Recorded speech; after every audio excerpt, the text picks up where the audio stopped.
Okay, welcome everyone. This is our first EconTEAching seminar of 24-25. I cannot remember what number seminar it is, but we've been doing these since April 2020. So now quite a well-established set of seminars in place, and we're really delighted to kick it off with a very special set of speakers this week, who are the award winners, the education award winners from the European Economics Association Education Committee Awards. So I'm joined by Alvin Birdie, who's the chair of the Education Committee, Antonia Cabrales, who's head honcho of the EEA in various different roles over the years, and Pedro Rey, who's also on the committee with Alvin and I, and led our work on the Education Awards this year. So without further ado, I'm going to ask each of our award winners to introduce themselves very briefly, and then we're going to get them to be very modest and explain why they think they won their awards after that. So I'm going to start with Patricio.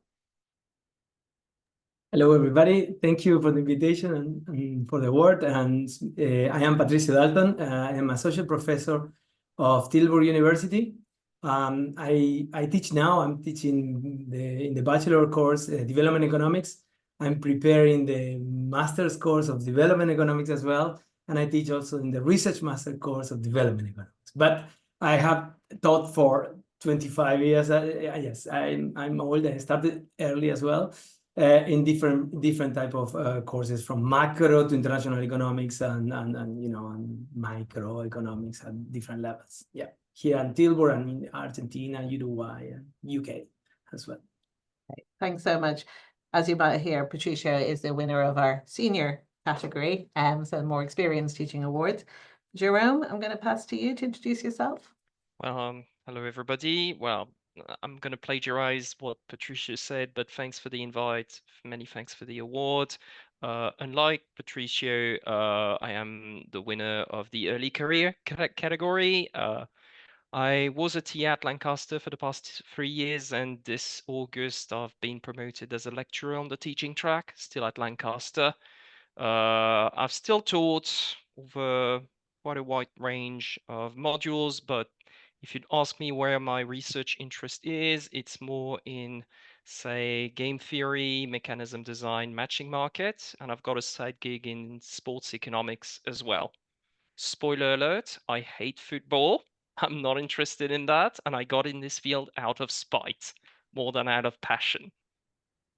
Excellent. Thank you, Jerome. And Anmol, who's our TA PhD winner. Yeah, thank you so much. Hello, everybody. My name is Anmol, and I'm a PhD student at the Paris School of Economics. My current research interests are broadly in the measurement of poverty and inequality, and a little bit of research on labor markets, in particular, bargaining power of workers with a focus on developing economies. Since last year, I've been the teaching assistant for the econometrics, intermediate econometrics course for first-year master's students. And it was my first year teaching last year, and I won an award for it. So it's really quite a sweet deal. And I'm very grateful to the committee for that. Excellent start, Anmol. Long may it continue. And in addition to the individual teaching awards, we have a award for innovation in teaching, which has gone to the LMU and York joined Virtual Journal Club for undergraduates. So Matthias and then Karen, if you'd like to introduce yourselves. Hi, and thanks a lot. My name is Matthias Lang. I'm from LMU Munich in Germany. My research is centering about contract theory, behavioral econ, and decision theory. And I'm teaching at various levels. So at the undergrad level, I'm teaching mainly seminars, and then I'm doing the PhD core micro course, the PhD field course on contract theory, and also teach on our research master on contract theory. Oh, Karen. Hello, it's an honor to be here. Thank you for having us. My name is Karen Bernhard Walter. I'm an assistant professor at the Department of Economics in the teaching stream. I teach across the curriculum, first year, second year, upper years. My teaching interests are in mastery-based learning and in using technology to assist students. My research interest is in organizational economics.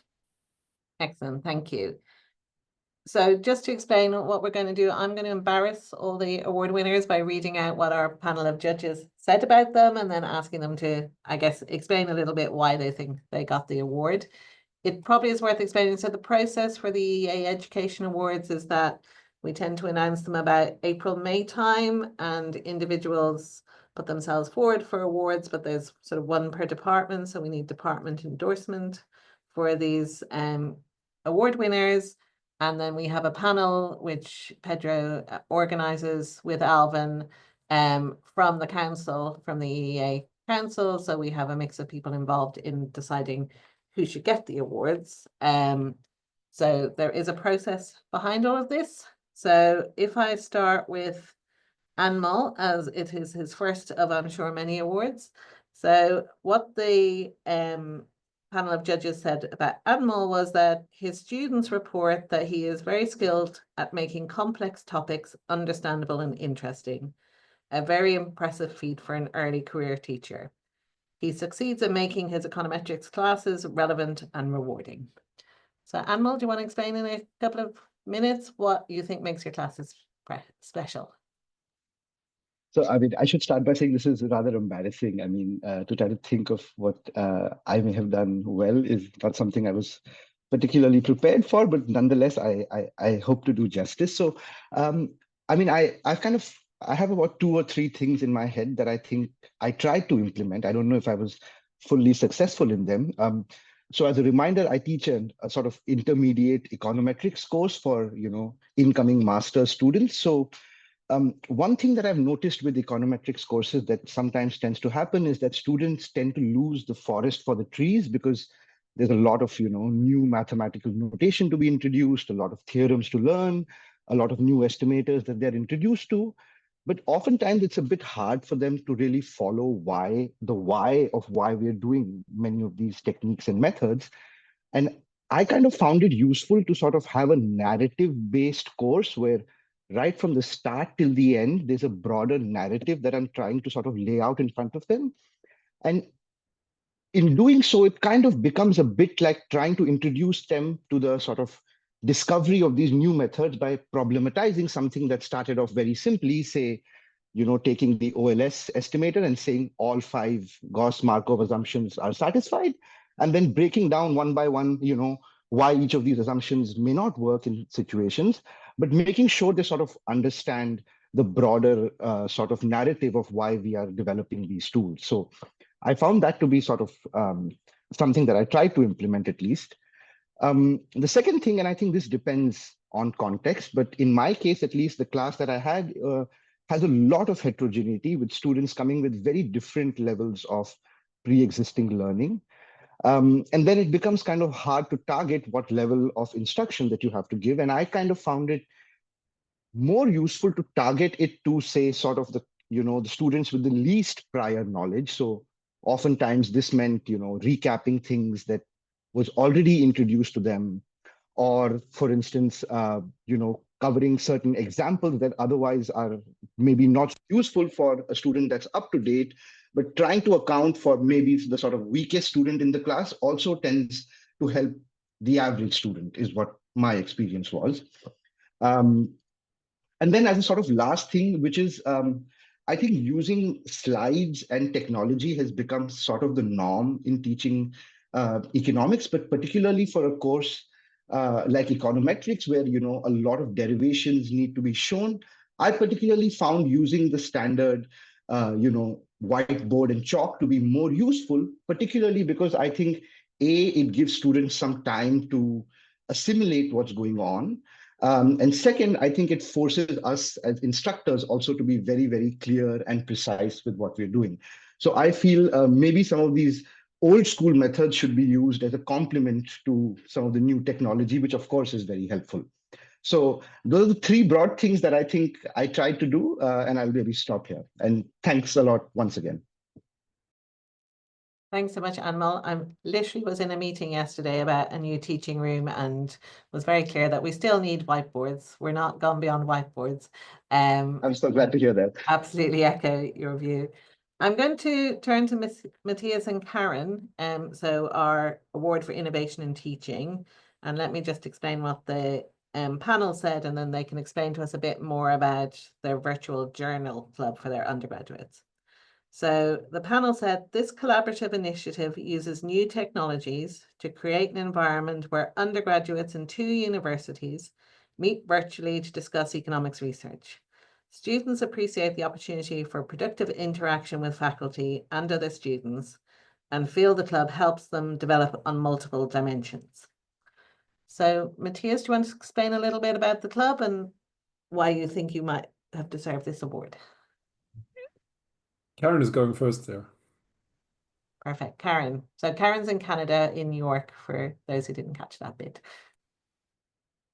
Okay, so thank you. So in the Virtual Journal Club, we usually have about 10 students from York and 10 students from Munich, and they meet weekly to discuss papers or books written for the general audience, and we discuss the economics behind them. What we feel makes the Virtual Journal Club stand out and create a valuable experience for the students is a few things. The first thing is that we're not in a box, and the reading list of the Virtual Journal Club kind of moves across different topics of microeconomics. So we'll have 2 weeks on economics of information and 2 weeks on the theory of the firm, 2 weeks on public economics, and so on and so forth. So it's a little bit of a sampler. And I think students respond very well to that, because otherwise they would have to, they have to take an entire course, or they have to know about a person who's doing that to hear about the different areas that economists engage in. So that kind of walk around the periphery is how we sometimes call it, I think is really beneficial to the student. The second advantage we have over a regular course is that we don't have specific learning objectives. We don't have a list of items where we say, okay, at the end of the course, the students have to know X, Y, and Z. And this allows us to focus on the process. In our interactions, we ask ourselves, what is the one feedback this one student needs to make the biggest jump forward in becoming an economist and professionalizing their practice of economic analysis? And sometimes that takes a lot of patience, because students tend to, mistake the forest for the trees, not see the details that matter. And so the analogy pedagogy-wise that we have in our mind is what we call a messy kitchen approach. When you have kids, when they're 3 or 4 years old, they first start making cookies for Christmas time with you in the kitchen, and it's a mess. Some of the cookies are half raw, and some of them are burned, but that's okay. You bring them back the next year, and the year after that, and the year after that, and by the time they're 12 or 15, they can go through the process themselves. And so in order to improve the quality of our master students, in order to make sure more students know what research in economics looks like and whether that might be a good fit for them, we want to provide a kitchen, if you will, where the undergraduate students have our permission to be messy and to try out the process. Thank you, Karen. Matthias, are you adding anything, or is that enough for now from you guys? Let me just re-emphasize this focus on basically turning students from being consumers of economic research into producers of economic research. And obviously in undergraduate students, they won't produce like an econometrica paper right away, but basically we lead them towards a process. We visit like a virtual conference with them, and that's very helpful to them and they like it a lot. Great, thank you. I absolutely love the messy idea. Something that we're all very familiar with, but I think we teach students too much where they think it's all black and white, and it's clearly not. I'm going to turn now to Jerome from Lancaster, who won our Junior Education Award. So what the panel said about Jerome was that he has demonstrated an engaging and innovative teaching style, incorporating new approaches to student learning. He has gained the appreciation of students and colleagues for his work across a diverse range of courses. So Jerome, do you want to comment on what the panel said about you? I would say I'm not exactly sure, because as you've explained, you have to get endorsed by the department and they have to write something on your behalf. So I don't know exactly what they exactly wrote, but I guess it's kind of reflecting the fact that I've been a tornado of energies and ideas. Let's say I'm involved in a second year module teaching game theory to second year students. It's a mega module with about 450 students that draws across like 5 or 6 different degrees. So as Anmol also talked about, very different mathematical backgrounds, very different affinities for maths even. And the idea is in week 7, they've got a test. So, I mean, we're all teaching.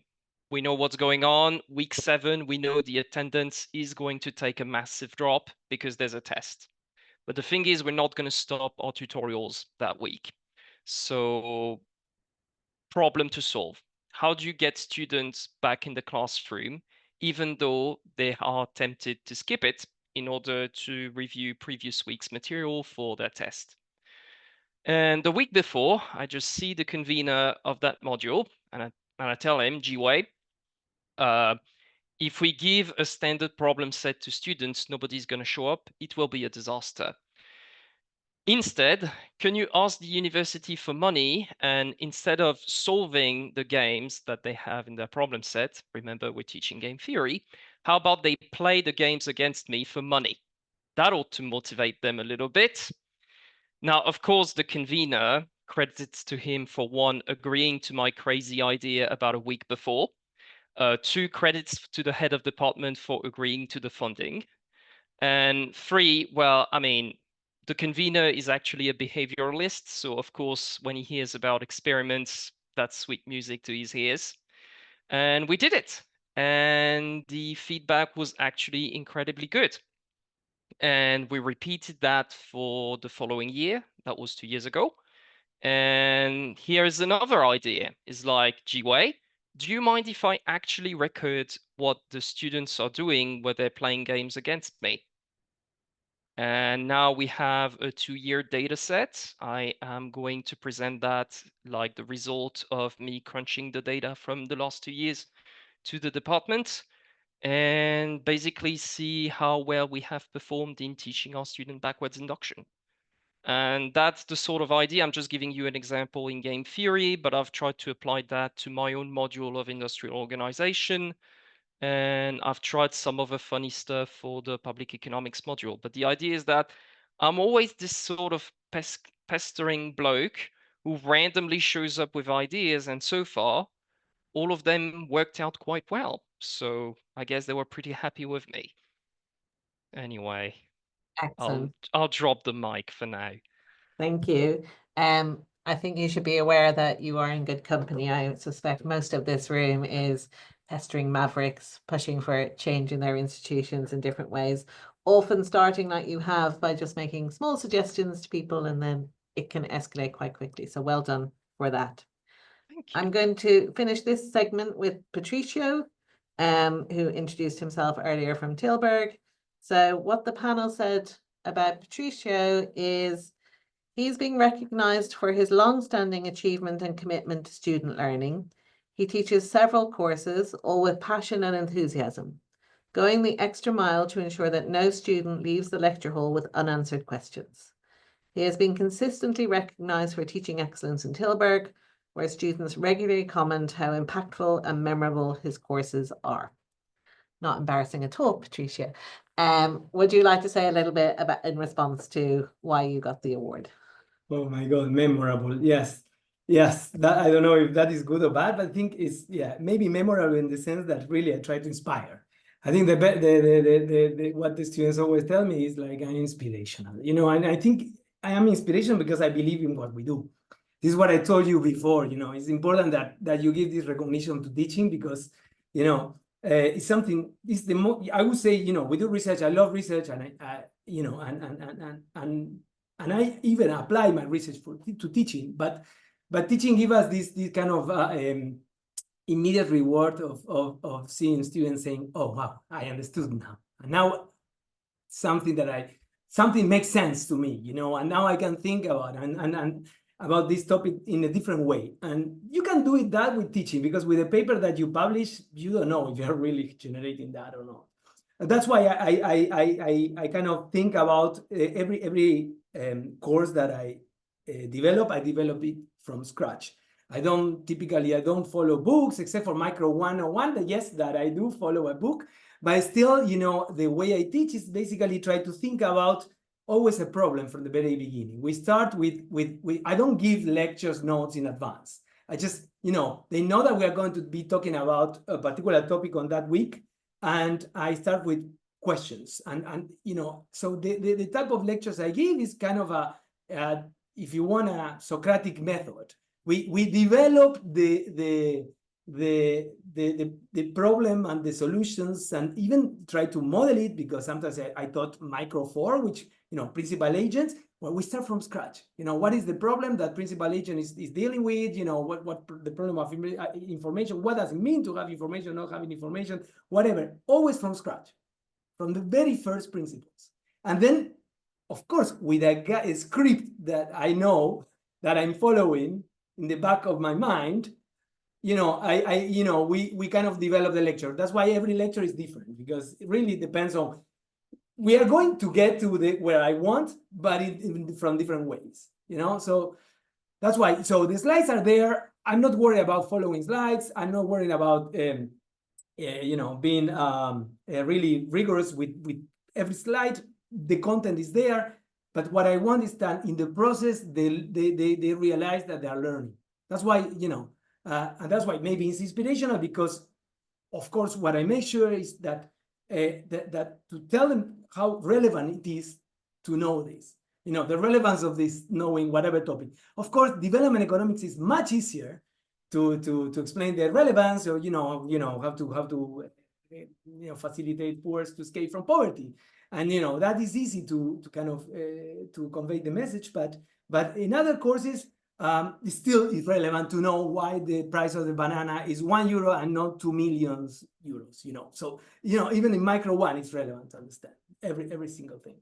So that's kind of my philosophy, and start from the beginning.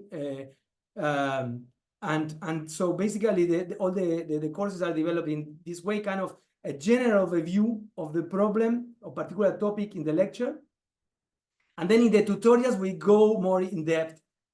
For example, in the second year bachelor course of development, we go in depth into a paper that is, you know, so they learn kind of the width in the lecture and the deepness of the topic and the methods in the tutorials. That's why I need a very excellent tutorials, teaching assistants that I have, and also motivated students as well. Motivated students, at least a bunch of motivated students you need. So yeah, so I think I can talk more about that, but I think it's enough with what I just said, maybe. Before you unmute, there is a question in the chat for you, which I'll just chip in now. Thank you, Krista. So certainly in the UK, we have a lot of regulations and legislations kind of requiring us to give slides in advance for inclusivity issues. And I'm just wondering if you come across that and how you navigate that. So it was, you know, sometimes the students ask in advance because they, not for inclusivity issues, no, but because they like to take notes in the slides. So what I said is, you know, if it is, you know, extremely necessary, they can take it. So I will take every single special case into account. But if it is just because they prefer to take notes, I say you can take notes. You just slide 1, 2, 3, take note about what I'm talking and what we discuss, and then you will have the slide right after we finish the lecture. Maybe, and to solve the problem of inclusivity for some particular reasons, but it never happened to me in my 15 years of lecturing. Excellent. So somebody could ask if they needed it, I guess, is the, yes, of course, the short answer. Thank you. And we have various questions in the chat for Karen and Matthias. I guess if you could explain a bit more how you set up the journal and how it works logistically. I know you've put some answers in the chat, but might be worth sharing for everyone. So we set up a discussion board. So first off, we have a reading list. And the reading list is essentially what we like, the papers we wanted to teach, the papers that impressed us, the books we want to discuss, which is fun to be able to choose. We do the recruitment, then we set up a discussion forum, usually on the York Moodle system, and we get the LMU students a guest account, which takes some twisting of some arms, but we managed so far every year. And then we have a 90-minute Zoom call. We have 6 hours of time difference between Toronto and Munich. So we usually make it 10 a.m. in Toronto and 4 p.m. Munich time. That works for a 90-minute sessions. The sessions themselves always have a cultural exchange component at the beginning, which we found really helps to break the ice and for students to connect and for everybody to speak before we even get to the economics component. Then we typically go into breakout rooms with the TAs and the instructors, which essentially over the course of the first 4 or 5 weeks evolved to what did you take away from the reading? Kind of just start. And we really want to get the students to talk. We measure the success of the breakout sessions by instructors and TAs speaking for less than 40% of the time, ideally. And then for the last 20 minutes, we come back to with everybody in the same room. And one of us gives a wrap-up presentation. Okay, why did we have this paper on the reading list? What was the impact? What is something that you can take away? And we usually try to answer 3 questions that we're posing to the students. How does the reading influence how you see society? Kind of how does it influence you as a citizen? How does it affect you as a consumer of economic analysis? So how do you think differently about stuff because of this paper or reading? And then lastly, how does it affect you as a producer of economic analysis? What did you like about this? What did you not like? What is a mistake you don't want to do in your own work? What is an empirical strategy that you find useful that you might be able to apply to something else? And we have a little bit of wriggling with the different academic calendars and with the grading scheme and all of that. So if anybody wants to know more about that, we're happy to talk at length about that. Thank you. It does just sound absolutely amazing. Can I just ask, did you get funding from somewhere, or is it just the 2 institutions kind of co-funding the resources, particularly TAs and things like that going into it? So we started in 2020, and that was during COVID, and there's a German academic exchange service was looking for some sort of virtual ways of exchange.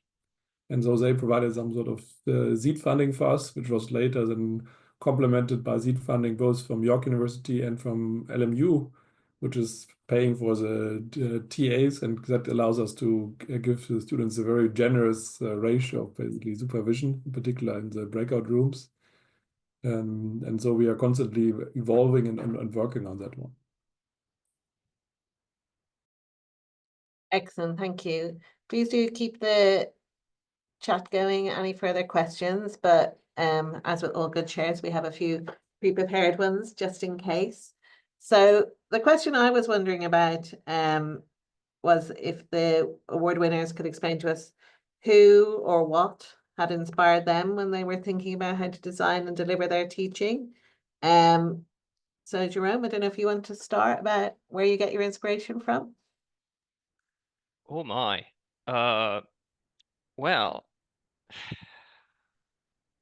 okay, that will sound very narcissistic, but the biggest inspiration for me when I design my teaching is basically my own experience as a student, which is like, how would I react, or what would I have liked to have as like a teacher, or how the content was delivered.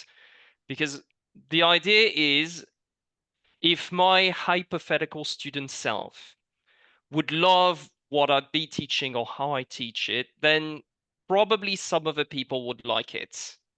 That's one bit. I know it sounds very selfish and narcissistic. And as I say, as the years are going by, the memories of my time as a student are going to start to fade. But so far, it carried me through. Now, what I'm trying to lean on more and more, going back to the example I gave you, is I'm starting to measure things and then iterate on that. That's my inspiration.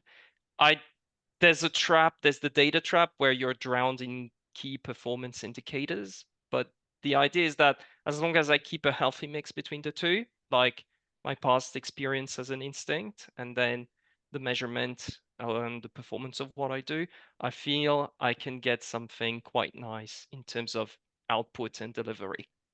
Hopefully for many years to come. Yep.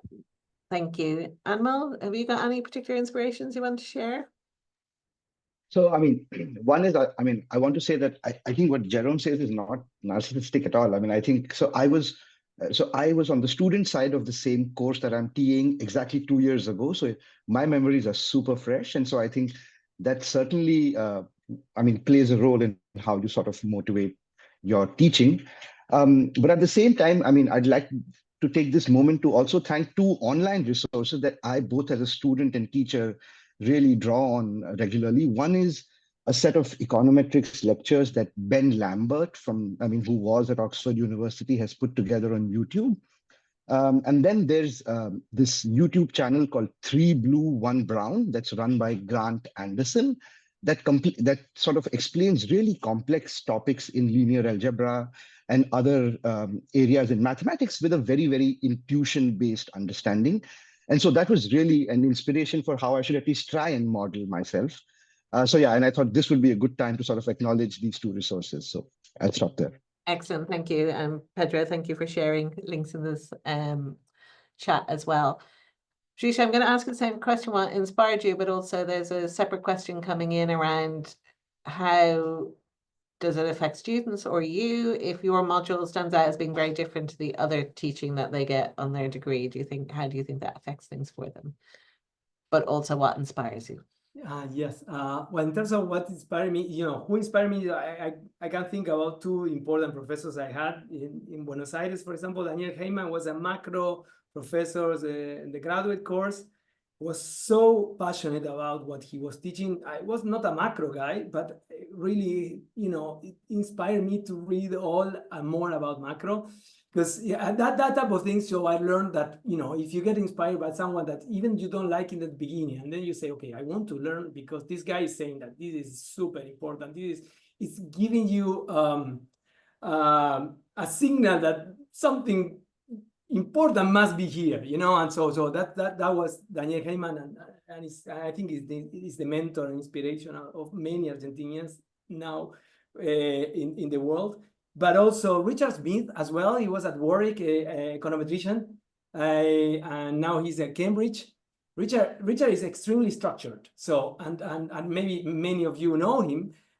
He would teach a very difficult advanced econometrics in a way that was a pleasure to see because of the structure that he was following. Also using different colors and handwriting, etc. I love that so much. So I try to combine them both as I can, inspiration with like motivation with structure. And these are the 2 kind of inspirations that I got. Excellent.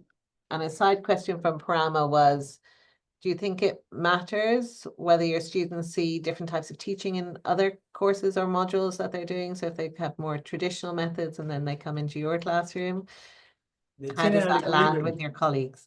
The general equilibrium effect. So the good thing is that I my kind of my style and my structure has been copied by other colleagues as well. So that's good. So that there was kind of this kind of externalities in that sense. So yeah, so there are a couple of courses that are using that. So more and more they are using the same thing, and I helping them structuring that way. Yes. I hope it does. There is no negative externalities. I don't know of negative externalities, but maybe. Yeah, we like positive externalities too. Yes. Sounds good. Thank you for that. Matthias, do you want to share who your inspiration was?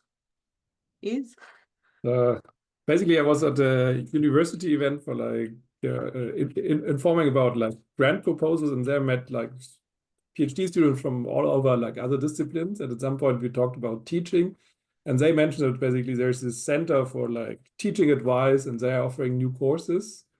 And so I got curious and enrolled for one of the courses, and they provided like lots of tools about how to engage students, how to motivate students.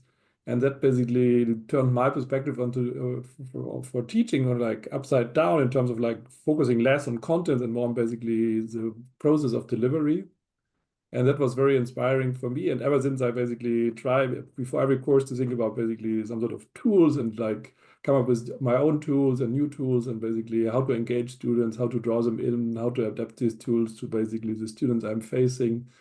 And that makes like very entertaining classes for me and the students. And now, whether there are general equilibrium effects, I'm not sure. I think like for the virtual journal club in particular, in the second part where we focus more on like writing, there are definitely like externalities when the students then later go for the seminars or for like the bachelor thesis in terms of basically how they approach the writing process.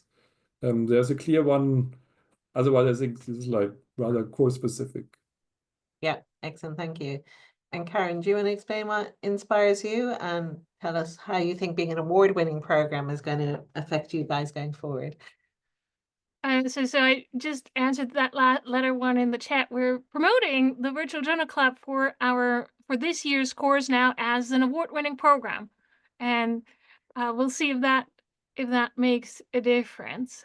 A few years ago, I read this phrase that university used to be, what did they call it? A sabbatical from life for intense reading and to prepare you for mature citizenship.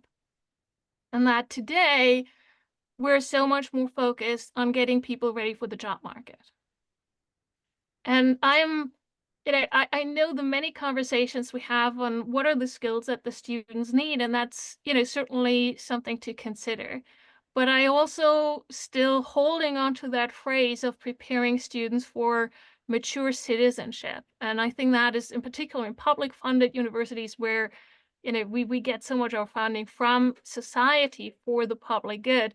That is something to uphold and to aspire to. And that is something that inspires me to remember that the students are humans first, and they will be citizens, and to meet them and to have a relationship and to take their humanity into account and to see them as humans first, and then as students, and then later as citizens. And what can I do in my classes to help them prepare for mature citizenship? Yeah, I think in our current world, anything that we can do to help people think about their citizenship has got to be only for the greater good. Thank you for that, Karen. Anmol and then Jerome, I'm going to ask you a question from sort of part of Steffi's question, which is around what do you think the economics profession, so the EEA or the Royal Economic Society or any other societies around the world, can do to help you move your focus on excellent teaching forward? And have you any plans for how you're going to celebrate and promote the fact that you've won this award? Anmol, do you want to start? Sure. So, I mean, I think it's already great. My institution, which is the Paris School of Economics, is very happy with this. And I guess they've been giving me a lot of recognition. So that's great. And I, of course, want to take this opportunity again to thank the EEA for having a special award for TAs and PhD students, because if I understand correctly, I don't think other economic associations are offering this. So having an early career award like this really is, of course, a big motivation for someone like me who wins it, but also is a very good incentive for other TAs and students to aspire for. So I think that's really nice. I think in general, I think the current equilibrium is where research is given much more focus than teaching. And even when we are, preparing our job market profiles, they say, okay, teaching is fine, do a little bit, but make sure you have your really good, solid job market paper. So I think it will be nice if also there's some sort of change from what departments want from, early assistant professor profiles. I mean, I think if teaching is important, there should be a little bit more weight given to it. I mean, not, of course, at the expense of research quality, but generally, a different weighting scheme between the two. So I'll maybe stop there. Thank you. And Jerome, what do you think the award will bring you? Anything great coming forward, and what could the profession help you with? Well, I mean, I'm definitely happy and honored, but I would say that the biggest impact was on the colleagues around me for some reason, but they're all boundlessly happy. And I mean, as you know, the higher education sector in the UK is undergoing some structural challenges. So the fact that Lancaster is getting an award, that means a lot of colleagues are like, yeah, okay, good. At least we can stand out among the crowd. As to what the EEA could do, well, I mean, I'm gonna kind of like refer one question that was asked in the chat earlier, which is like, how do we measure the impact of what we do in our classrooms? That is a big problem because when it comes to teaching, sure, there's our delivery, there's the methodology, but the human factor has an enormous impact. So I feel that if we want to assess the impact of a given methodology or a given way to teach economics, we somehow need to coordinate across many institutions and across many individuals to try to kind of isolate the human factor and the methodology effect.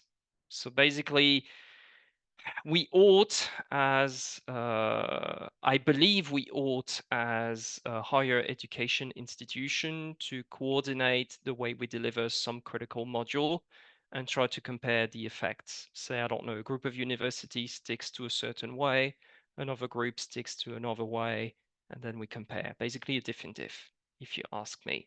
That is an enormous challenge in terms of logistics, and I don't think anything meaningful will be done in the short run, but in the long run, I think everybody has to gain from that.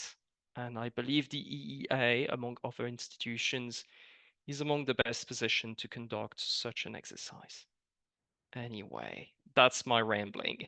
Yeah, thank you. I am smiling slightly because I think so. Antonia Cabrales was head of department at UCL when a number of us were there, and I'm sure we had discussions about having joined up curriculum across universities and assessing the impact in sort of core modules. And I'm sure we talked about it at a D that was at UCL, probably 2017. So these ideas are out there. It was also talked about at a core workshop 2 weeks ago in Durham.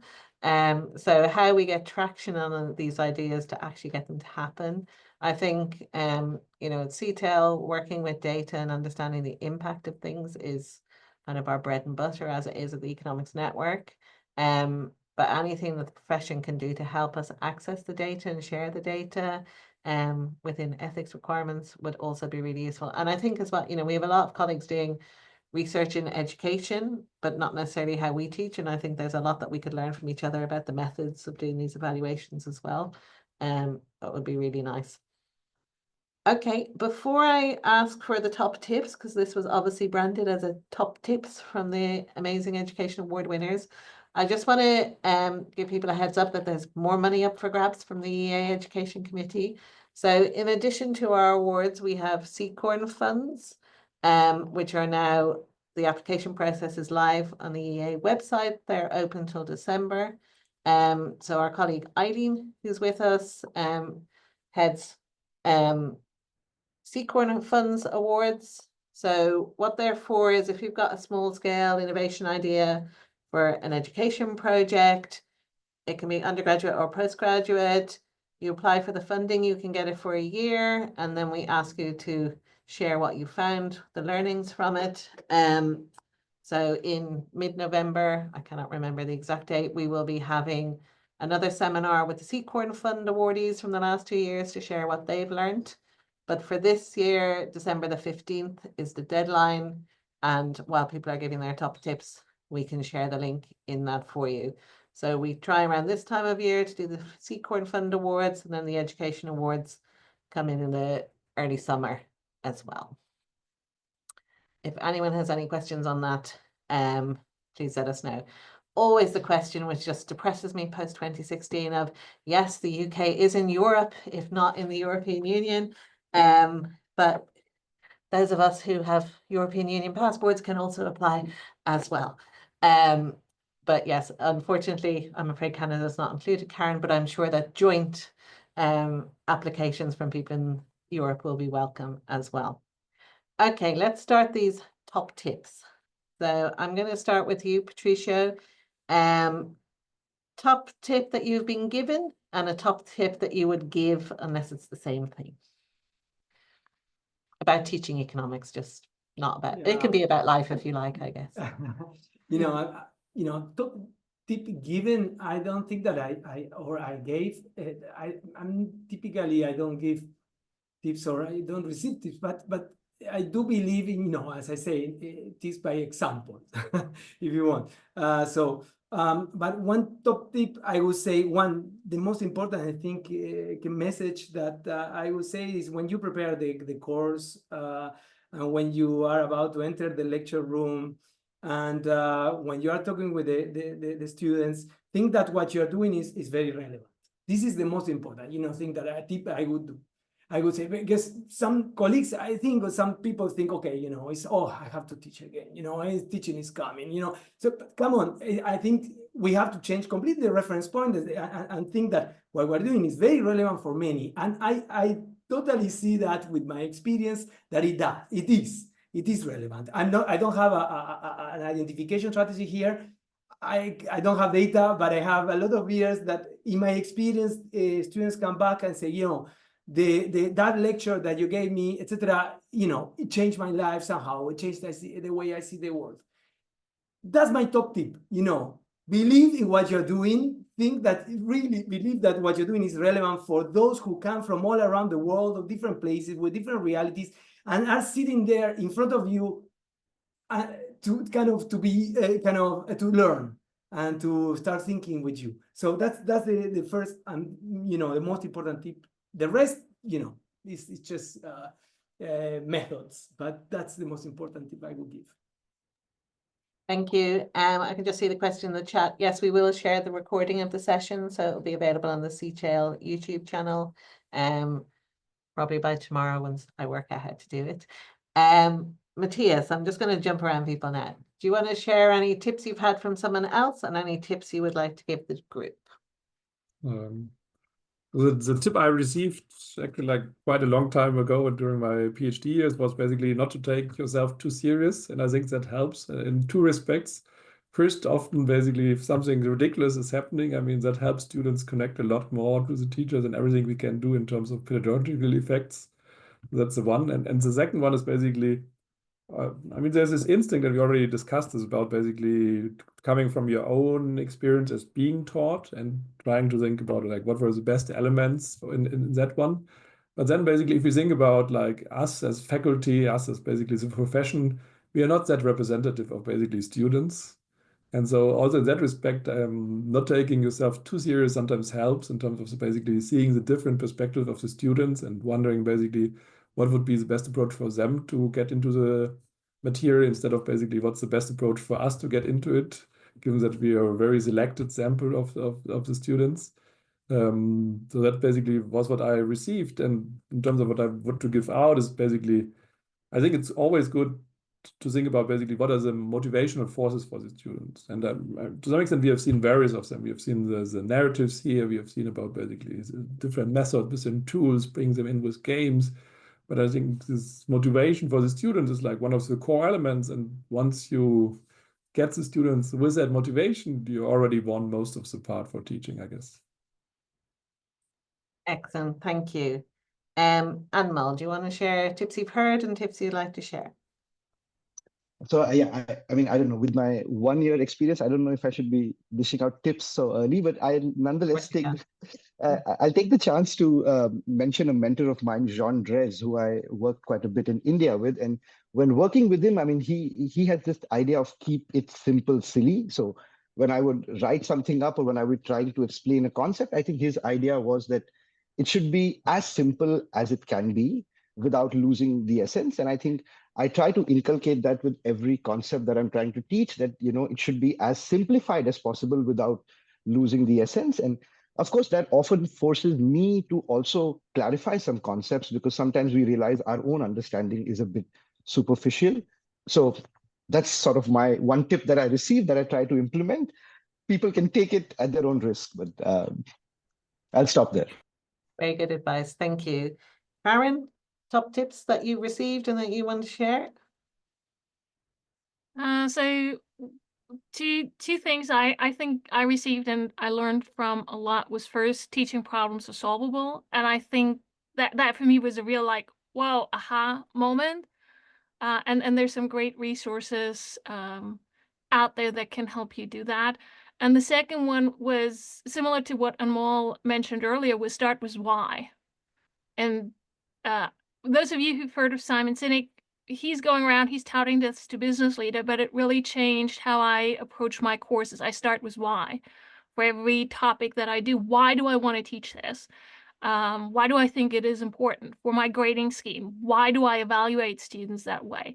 And I feel it really makes a difference when I can explain that to students and I get more buy-in.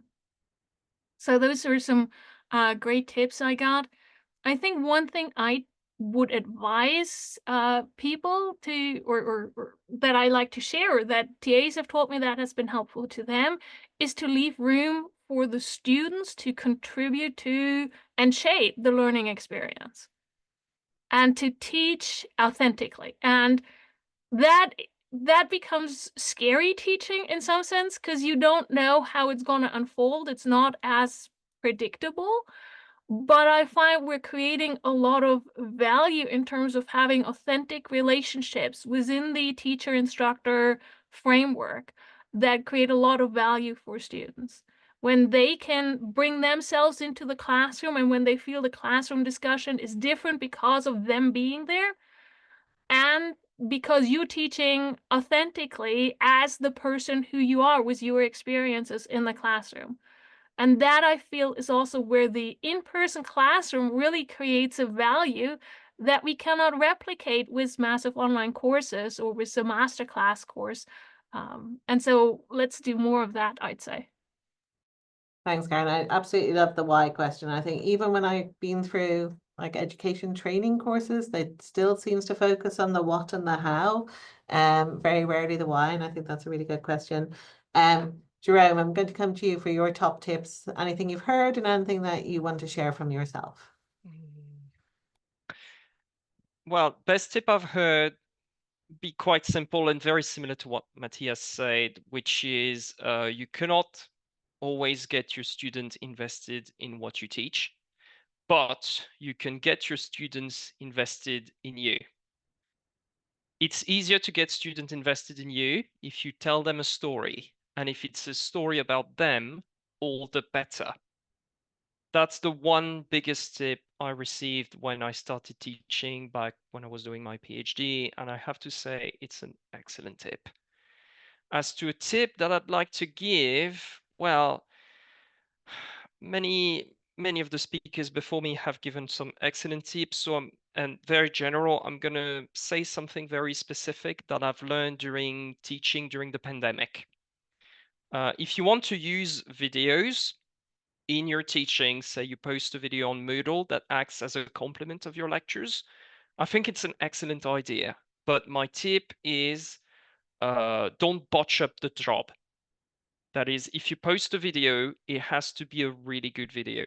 And the one thing I've learned, and this will be my tip for all of you people, is that every good videos starts with a pen and paper. Write your video down, write the script, write down what you are going to say, because it will make the experience of your future listeners and watchers all the better. Nobody wants to hear you say or what in your video. That makes for a miserable viewing experience. And it saves you time on editing. It saves you time everywhere. So if you want to use videos, do it, but write them down first. That will be my tip. you're speaking to me. Having done a lot of winging it in COVID, but generally for presentations and videos, I think the time up front is just the most important time you can spend on anything. Thank you to all our award winners for their tips. I had one during COVID from my 19-year-old, which when I was trying to find songs to play at the start of lectures, I know lots of people were doing this during COVID to sort of ease people in. And I was trying to look for trendy songs that 19-year-olds might like. My 19-year-old told me to be myself, which is the best advice you can have as a teacher. And in brackets, you're not a cool 19-year-old mum. So I think you have to be yourself, and it's really important that you connect with your students, but they also, you know, they want to know who you are and where you've come from as much as you want to understand them. So that's my top tip, is be yourself, but don't try and be a cool 19-year-old. If you're not, you may be, and you may be very like them. We're going to draw this to a close. I know various people have other meetings to go to. Thank you again to all our award winners. I have to say, on a personal level, I've just found it so amazing to hear from people that I hadn't met before. A lot of this community know each other, and it's just amazing to have new voices in there. So please do keep in touch, and congratulations to all of you. Gemma will be in touch with your certificates and other things over time. The other thing we want to announce is our next seminar is on the 23rd of October. Parama has put the link into the chat, where we'll be looking at helping students access higher education through different routes, including through what are called foundation degrees in the UK. So a different step into university. And we're joined by colleagues from Oxford and UCL for that. If you're not on the CTaLE mailing list and you want to be, do get in touch on the website. You can sign up for it. Absolutely lovely to see you all, and super congratulations again to all the award winners. Take care, everyone. Thanks a lot for organizing this. It was great. Thanks a lot, Laurence. It was very nice. Many Congratulations thanks, to all. everyone. Take care. Well done. Thanks. Congratulations. Thanks a lot. Take care. Bye. Bye bye. Thank you. I'll have Bye. to take my leave. Goodbye, everybody.